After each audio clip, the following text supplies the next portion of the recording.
பட்ட பகலில் வீடு புகுந்து பெண்ணை கொடூரமாக தாக்கி கொள்ளை முயற்சி.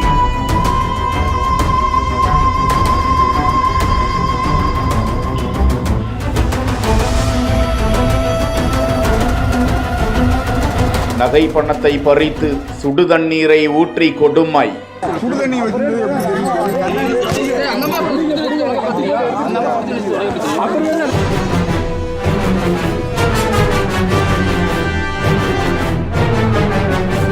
இரண்டு வந்த மக்கள் கொள்ளையர்களை பிடித்து தர்ம அடி.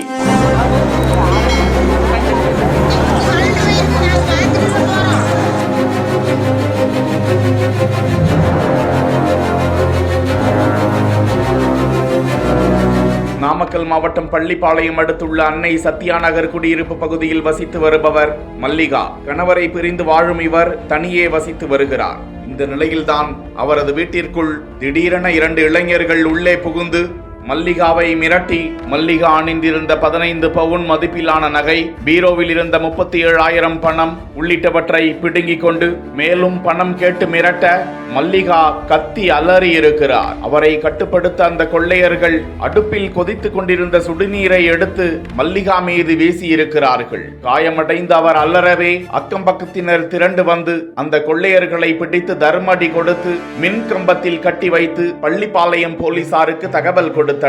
விரைந்து வந்த அவர்கள் அந்த இளைஞர்களை பிடித்து சென்று நகைகளை பறிமுதல் செய்து விசாரித்த போது பக்கத்து வீட்டில் வசிக்கக்கூடிய மணிமேகலை கொள்ளை முயற்சியில் ஈடுபட்டது தெரிய வந்திருக்கிறது. தொடர்ந்து மணிமேகலை, அவரது தோழி தூத்துக்குடி மாவட்டம் விளாத்திக்குளத்தை சேர்ந்த 22 வயதுடைய அப்துல், 20 வயதுடைய சாந்தகுமார் ஆகிய 4 கைது செய்து நீதிமன்றத்தில் ஆஜர்படுத்தி சிறையில் அடைத்திருக்கிறார்கள்.